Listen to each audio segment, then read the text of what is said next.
अस्सलामुअलैकुम नाज़रीन करام, नई वीडियो में आपको खुश आमदीद कहते हैं।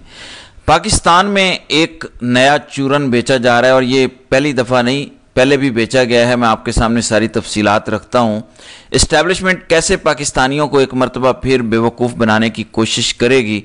ये नया सौदा जो अब बेचा जाएगा, ये माजी में कब कब बेचा गया, किस तरीके से बेचा गया, ये मंजन है क्या, इस पर बात करते हैं। दूसरी जानिब ख्वाजा आसिफ का इस्तीफ़ा क्या वाकई वो आने जा रहा है, इस पर जो ADCR यानी एडिशनल डिप्टी कमिश्नर है सियालकोट का, क्या उसका इस्तीफ़ा इतना बड़ा है कि ये ख्वाजा साहब इस्तीफ़ा दे दें, ये मामला है क्या, इस पर भी बात करते हैं। दूसरी जानिब इमरान खान ने जेल से एक बड़ा अहम स्टेटमेंट दिया है, ऑफिशियल स्टेटमेंट है PTI के 5 अगस्त के एहतजाज के बाद। इमरान खान कहते हैं कि जुल्म और जबर के बदतरीन दौर में 5 अगस्त की कॉल पर पाकिस्तानी कौम का बड़ी तादाद में निकल कर एहतजाज रिकॉर्ड करवाना ना सिर्फ काबिल तारीफ़ है, बल्कि मुल्क पर छाई जुल्म की अंधेरी रात में तलुए सहर की नवीद है। अवाम ने जैसे तमाम तर फस्तायत के बावजूद कल सड़कों पर निकल कर अपने आइनी हुकूक के लिए एहतजाज रिकॉर्ड करवाया, वो काबिल तहसीन था। मैं बिलखुसूस पंजाब की आवाम को खराज तहसीन पेश करता हूँ, जिन्होंने छापों और गिरफ्तारियों के बावजूद खौफ के सब बुतों को तोड़ दिया। सिंध, बलूचिस्तान, गिलगित बल्तिस्तान, आज़ाद कश्मीर, पंजाब और खैबर पख्तूनख्वा की आवाम जिस तादाद में 5 अगस्त को मुल्क गिर एहतजाज में शामिल हुए, वो शाबाश के मुस्तहिक है। लीडरशिप पर प्रेशर के बावजूद भरपूर मुल्क गिर एहतजाज अवामी शऊर और बेदारी का शानदार मज़हर है। पाकिस्तान की तारीख में आज तक किसी डिक्टेटर के मार्शल लॉ दौर में इस कदर जुल्म नहीं हुआ जितना आसिम लॉ में आसिम मुनीर कर रहा है। मौजूदा दौर का मुवाजना ना सिर्फ याह्या खान के दौर से किया जा सकता है, जब अवामी राय को रौंदने की गर्ज से मुजीबुर रहमान की पार्टी और कौम अवाम पर फस्तायत के पहाड़ तोड़े गए और महज अपने इक़्तिदार के लिए मुल्क को दो लख्त कर दिया गया। आज पाकिस्तान में जो हो रहा है वो सुकूत ढाका के दौर की याद ताज़ा करता है। तब भी जमहूरियत का गला घोंट कर कानून की बालादस्ती का मुकम्मल खात्मा कर दिया गया था। मीडिया की आज़ादी और एहतजाज का हक छीन लिया गया था और मुल्क में सिर्फ जंगल का कानून नाफिज था। इस जबर के निज़ाम से निजात से सिर्फ तब मुमकिन है जब यह कौम यकजा होकर खड़ी होगी। हमारी तहरीक का अगला अहम दिन 14 अगस्त है। ये वो दिन है जब हमारे आबा व अजदाद ने कुर्बानियाँ देकर अंग्रेज़ों से तो आज़ादी हासिल कर ली थी, लेकिन कौम आज तक हकीकी आज़ादी से महरूम है। इस मुल्क में जब तक आइन और कानून की बहाली नहीं होगी, आज़ादी नहीं मिलेगी। 14 अगस्त को वतन अजीज़ में जारी फस्तायत के खिलाफ पूरी कौम एक मरतबा फिर भरपूर अंदाज में निकले। हमें इस माफिया से आज़ादी लेना होगी और आज़ादी लेना तभी मुमकिन होता है जब कोई कौम कुर्बानी देने को तैयार होती है। मैं खुद अपनी कौम की खातिर जेल में बदतरीन हालात काट रहा हूँ।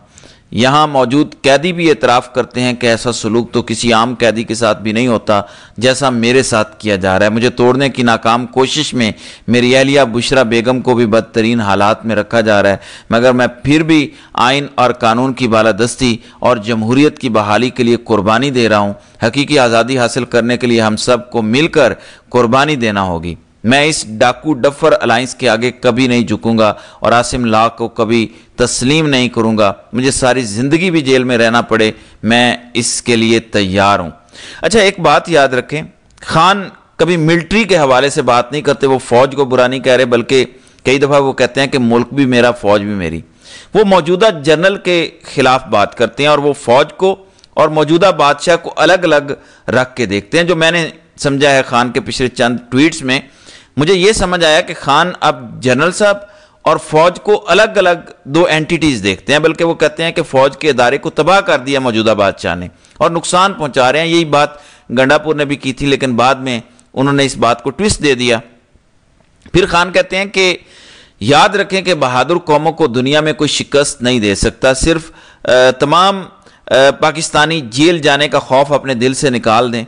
मेरा तहरीक इंसाफ के ज़िम्मेदारान को भी खुसूसी पैगाम है कि अपने दिलों से जेल का डर निकाल कर लोगों की क़यादत करें और जमहूर की आवाज़ पर लब्बैक कहते हुए क़यादत फराहम करें। खैबर पख्तूनख्वा में ऑपरेशन सिर्फ और सिर्फ तहरीक इंसाफ को कमज़ोर करने के लिए हो रहा है। ऐसा ही ऑपरेशन ANP के दौर में किया गया था और मुशर्रफ दौर की नाकाम पॉलिसियों को अपना कर ANP खैबर पख्तूनख्वा में ख़त्म होकर रह गई। मेरा हमेशा ये मौक़िफ़ रहा है कि फ़ौजी ऑपरेशन किसी मसले का हल नहीं होता, बल्कि इससे दहशत गर्दी, नफ़रत और तबाही मज़ीद फैलती है।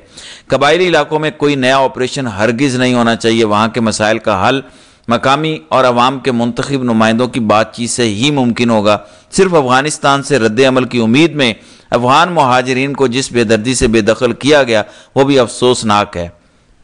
अफगानिस्तान से कोई रद्द अमल नहीं आया तो अपने ही लोगों पर बंदूक उठाकर हालात ख़राब करने की अफसोसनाक कोशिश की जा रही है। एक मरतबा फिर वाज़े कर रहा हूँ कि जिन मेंबरान असम्बली को ना हक ना अहल किया गया है उनकी नशिस्तों पर कोई इंतखाब नहीं लड़ेगा। इन लोगों ने तमाम मुश्किलात के बावजूद तहरीक इंसाफ पर यकीन किया और पार्टी का साथ नहीं छोड़ा, लिहाजा ये सीटें उन्हीं का हक हैं। ज़िमनी इलेक्शन में हिस्सा लेने का मतलब ये होगा कि हम उनके नाजायज़ अमल को जायज़ करार दे रहे हैं। ज़िमनी इलेक्शन में हिस्सा लेना हमारे लोगों की कमर में छुरा घोंपने के मुतरादिफ है। अच्छा, ये बात किसी ने सोची नहीं थी जो अभी इमरान खान ने कही है कि जिन लोगों ने वफादारी की, जैसे ज़रताज गुल वज़ीर हैं, जैसे हामिद रज़ा हैं, या दीगर लोग हैं जो PTI के शिबली फराज, उमर अयूब वगैरह बड़े सियासी नाम हैं, इन्होंने बहुत मुश्किल में इमरान खान का साथ दिया है। अगर इनकी जगह पे दूसरे उम्मीदवार खड़े किए जाएंगे तो ये तो इनके पेट में छुरा घोंपने के मुतरादिफ होगा कि आपने अपनी लड़ाई लड़ ली, आपको फारिग कर दिया गया तो हमने भी आपको फारिग कर दिया। ये बड़ी गहरी बात इमरान खान ने की है। फिर इमरान खान कहते हैं कि आइन और कानून की बहाली के लिए कामयाब ऑल पार्टीज कॉन्फ्रेंस के इनेकाद, कौमी डायलॉग के आगाज़ और अहम कौमी मसाइल के हल पर मुतफ़िका तजावीज़ पेश करने पर तमाम शुरका और ऑर्गेनाइज़र्स खुसूसन तहफ़्फ़ुज़ आइन के ओहदेदारान मुबारकबाद के मुस्तहिक हैं। ये इमरान खान ने जेल में बातचीत की है और इस बातचीत को ऑफिशियली पाकिस्तान तहफ़्फ़ुज़ आइन ने भी ट्वीट की है। अब आ जाएँ दूसरी खबरों पर जो फैलाई जा रही हैं। जाहिद गशगोरी की खबर देख लें मोहम्मद मालिक की, और मोहम्मद मालिक कहते हैं कि 2 लिस्टें जो हैं वो बन रही हैं, और ये लिस्टें जैसे उन्होंने बात की है उससे अंदाज़ा होता है कि इस्टेब्लिशमेंट ये काम कर रही है। जून और जुलाई में 2 बड़ी अहम मीटिंग्स हुई और ये बड़ी अहम शख्सियत ने की। अहम शख्सियत पाकिस्तान में आर्मी चीफ होता है और दूसरा कोई अहम नहीं होता। बहरहाल ये तो अब वो बता सकते हैं, लेकिन पाकिस्तानी मीडिया में तो आप नाम नहीं ले सकते। तो उन्होंने बताया कि 2000 अरब से ज़ायद पिछले 3 सालों में करप्शन हुई है। ये 3 सालों में जब से मौजूदा आर्मी चीफ हैं और जब से रजीम चेंज किया जनरल बाजवा ने, तब से लेकर अब तक 2000 अरब से ज़ायद की करप्शन हुई है। उनको ये बताया गया फ़ंड में करप्शन, और इदारे के लोग शामिल हैं। जो फंड्स तरक्याती दिए जाते हैं ना, उनमें भी करप्शन हो रही है। इदारे के लोग भी बीच में शामिल हैं, इदारा भी इन्वॉल्व है, और इदारे से क्या मुराद लिया जाता है वो आप सभी जानते हैं। तो कहते हैं कि अब एक लिस्ट बन रही है जिसमें पहले 500 केसेस पकड़े जाएंगे, उनमें मेन कोई सियासतदान शामिल किए हैं, ब्यूरोक्रेट्स किए हैं इधर उधर से, और रिकवरी की जाएगी। और ये टारगेट रखा गया है कि 500 अरब भी पहले रिकवर हो जाए शुरू में, तो ये एक अच्छा स्टार्ट होगा। दूसरी, जाहिद गशगोरी ने खबर दी और उनकी खबर के मुताबिक पाकिस्तानी हुकूमत को 58,000 पाकिस्तानियों के बारे में डाटा मिला है जिनके बैरून मुल्क असासे, अकाउंट्स और जायदादें हैं। इन असासों की कुल मालियत 8000 अरब है और ये 58 ममालिक में फैले हुए हैं। हाजिर और रिटायर्ड सरकारी अफसर भी इस फहरिस्त के अंदर शामिल हैं जिनकी तादाद 750 है। फहरिस्त में शामिल दीगर अफसरान में अफराद में 56 सियासतदान, 300 बड़े और छोटे ताजिर और 37,000 पाकिस्तानी शामिल हैं जिन्होंने गुज़श्ता 15 सालों में अपनी शहरियत तर्क कर दी है, पाकिस्तानी शहरियत छोड़ के बाहर चले गए हैं।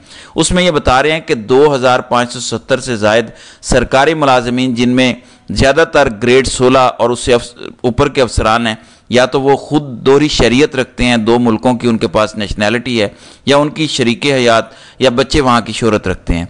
हुकूमत इन अफराद के खिलाफ तकरीबन 450 टैक्स चोरी के मुकदमात दायर करने का इरादा रखती है। नाज़रीन इकराम, ये हो गया मामला। ये कहानी मैंने आपको सुना दी। ये मंजन अब आपको बेचा जाएगा कि आर्मी चीफ और इस्टेब्लिशमेंट को बड़ी फिक्र है कि पाकिस्तान में करप्शन हो रही है और करप्शन का पैसा बाहर जा रहा है। ये मंजन पहली दफ़ा नहीं बेचा जा रहा, इससे पहले ज़िया के दौर में बेचा गया, मुशर्रफ के दौर में, राहील शरीफ के दौर में और जनरल बाजवा के दौर में बेचा गया। अब यही मंजन मौजूदा बादशाह के दौर में बेचा जा रहा है। अब मंजन है क्या?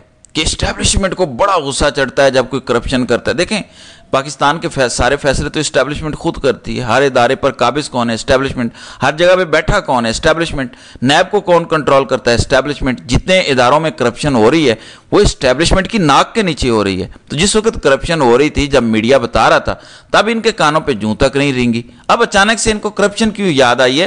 یہ سوچنے کی بات ہے.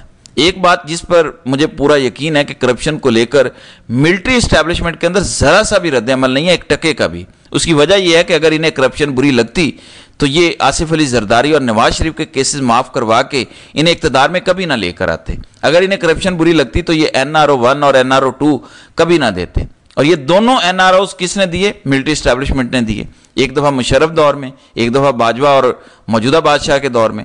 تو اس کو آپ ذہن میں رکھیں کہ پاکستان کی ملٹری اسٹیبلشمنٹ کرپشن کو اپریشیٹ کر سکتی ہے، کرپشن کے بالکل خلاف نہیں ہے. وہ کرپشن کو برا نہیں سمجھتے، وہ برا سمجھتے ہیں کہ کوئی اکیلا کرپشن کرے، یا انہیں برا لگتا ہے کہ کوئی کرپشن کرے اور پھر بات بھی نہ مانے. یعنی اگر ان کی بات مانتے رہیں، آپ کرپشن کرتے رہیں، پرابلم ہی کوئی نہیں ہے. اسٹیبلشمنٹ کو بندہ ہی وہ سوٹ کرتا ہے جو کرپٹ ہوتا ہے، کیونکہ اس سے یہ بڑے آرام سے اپنا کام کروا لیتے ہیں. جو لوگ ایماندار ہوتے ہیں، جن کے اندر زیادہ حب الوطنی کا جذبہ بھرا ہوتا ہے، وہ ان کے کام کے نہیں ہیں.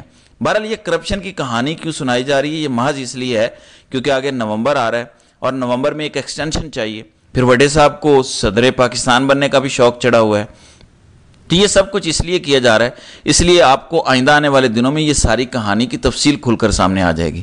تو ناظرین کرام، آپ کی اس ویڈیو کے حوالے سے کیا رائے ہے؟ آپ اپنی رائے کا اظہار کامنٹ سیکشن میں ضرور کیجیے گا.